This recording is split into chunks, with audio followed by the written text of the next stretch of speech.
Hello વિદ્યાર્થી મિત્રો, સ્વાગત છે તમારું પ્રિયસ્તા વિદ્યાપીઠમાં. આજે આપણે ધોરણ 10 જેનું ચેપ્ટર નંબર 6 છે નિયંત્રણ અને સંકલન એના મોસ્ટ આઈએમપી ક્વેશ્ચન્સની વાત કરવાના છીએ. ચલો તો સ્ટાર્ટ કરીએ.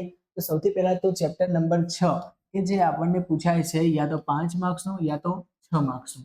હવે 5 યા 6 માર્ક્સનું ક્યાં પૂછાય છે? તો કે બોર્ડની સ્કીમ પ્રમાણે 5 યા 6 માર્ક્સનું પૂછાતું હોય છે.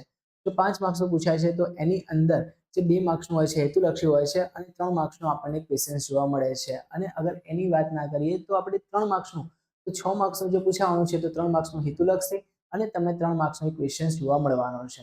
સૌથી પહેલા વાત કરીએ કે 2 માર્ક્સના ક્વેશ્ચન્સ કયા કયા પૂછાઈ શકે છે.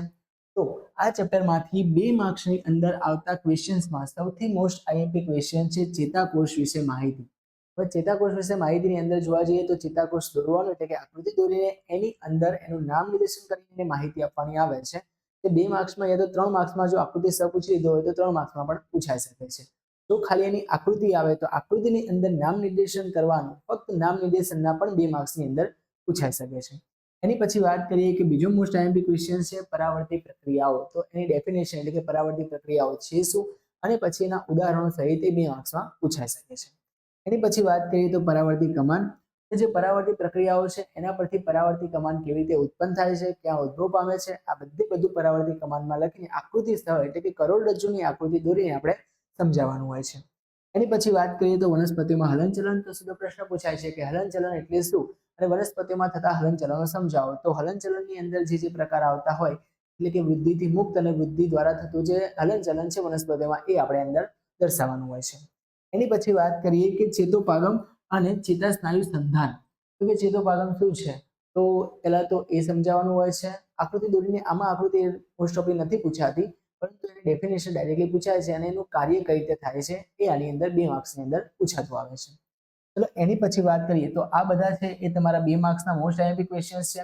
જેની અંદર તમારો જે ચેતાકોષનો પ્રશ્ન છે એ, પરાવર્તિત ક્રિયાનો પ્રશ્ન છે એ અને વનસ્પતિમાં હલનચલન મોસ્ટ ઓફલી પૂછાવાની શક્યતા રહેલી હોય છે. એની પછી આપણે વાત કરીએ તો કે 3 માર્ક્સના પ્રશ્નો. તો જે 3 માર્ક્સના પ્રશ્નો આવે છે એની અંદર સૌથી વધારે પૂછાતો પ્રશ્ન છે મનુષ્ય મગજ. અને મનુષ્ય મગજની વાત કરીએ તો એની અંદર પણ આકૃતિ દોરીને અગ્ર મગજ, મનુષ્યના મગજની અંદર અગ્ર મગજ સૌથી વધારે પૂછાવાની સંભાવના રહેલી હોય છે. એટલે કે આ પ્રશ્ન તમને 100% તમારી યા તો બીજા સેમની એક્ઝામ હોય છે એમાં યા તો બોર્ડની એક્ઝામમાં જોવા મળવાનો જ છે. બરાબર છે. એની પછી વાત કરીએ કે બીજો પ્રશ્ન છે અંતઃસ્ત્રાવી ગ્રંથિઓ. હવે અંતઃસ્ત્રાવી ગ્રંથિઓ મનુષ્યમાં પણ આવે છે અને આવે છે કે અંતઃસ્ત્રાવ કે જે ઉત્પન્ન થાય છે વનસ્પતિઓમાં. આ બંને પ્રશ્નો પણ મોસ્ટ ઓફલી પૂછાતા આવે છે. જેમાં વાત કરીએ તો આપણે થાઇરોઇડ જે છે એ 2 માર્ક્સમાં પણ પૂછાઈ શકે છે અને 3 માર્ક્સમાં એના નિદાનની સાથે પૂછાતું આવે છે. અને બીજી બધી જે ગ્રંથિઓ છે એ પણ એના સ્ત્રાવો સાથે પૂછાતી હોય છે કે આમાંથી કયો સ્ત્રાવ ઉત્પન્ન થાય છે, આમાંથી કયો સ્ત્રાવ, એવી રીતે અલગ અલગ કરીને પણ પૂછે છે અને ડાયરેક્ટલી આપણને મનુષ્યના અંતઃસ્ત્રાવ તરીકે પણ પૂછી શકે છે. તો વનસ્પતિનો અંતઃસ્ત્રાવ પૂછે તો વનસ્પતિના અંતઃસ્ત્રાવ બધા એક સાથે જ મૂકવાના આવે છે કે બધે વનસ્પતિના અંતઃસ્ત્રાવ પહેલા તો છે શું એની ડેફિનેશન મૂકવાની આવે છે અને એની પછી બધા જે અંતઃસ્ત્રાવો છે એના કાર્યો આપણે નોટ ડાઉન કરવાના આવે છે. તો એ પણ 3 માર્ક્સમાં પૂછાયેલો ક્વેશ્ચન છે અને આ પણ 3 માર્ક્સમાં પૂછાયેલો ક્વેશ્ચન છે. 3 માર્ક્સના ક્વેશ્ચન સિવાય આની અંદરથી તમને હેતુલક્ષીમાં 100% પ્રશ્ન મળવાના છે. એટલે કે યા તો આ બધી ગ્રંથિઓ અને જે આ બધા અંતઃસ્ત્રાવો છે તમારો 21 થી 24 નંબરમાં જે જોડકા જોડવાના આવે છે, જોડકાની અંદર આની અંદરથી પ્રશ્ન પૂછવાની શક્યતા સૌથી વધારે રહેલી હોય છે. જોડકા આપશે 2, એની સામે 3 ઓપ્શન આપશે, એની સામે તમારે ટીક કરવાના હોય છે. જેમ કે ઓક્સિજનનું કાર્ય, તો ઓક્સિજનનું કાર્ય સામે આપેલું હશે એ તમારે ટીક કરવાનું આવી શકે છે. એવી રીતે બીજા કોઈના પણ કાર્યો તમારે ટીક કરવાના આવી શકે છે.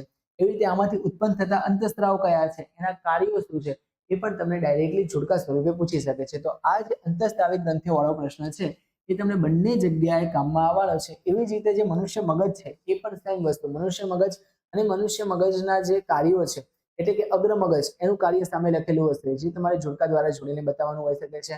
પશ્વ મગજ તો એનું કાર્ય લખેલું હશે, અનુમસ્તિષ્કનું કાર્ય લખેલું હોઈ શકે છે. તમારે ડાયરેક્ટલી જોડકામાં એટલે કે હેતુલક્ષીમાં પણ આ ડાયરેક્ટલી પૂછાઈ શકે છે.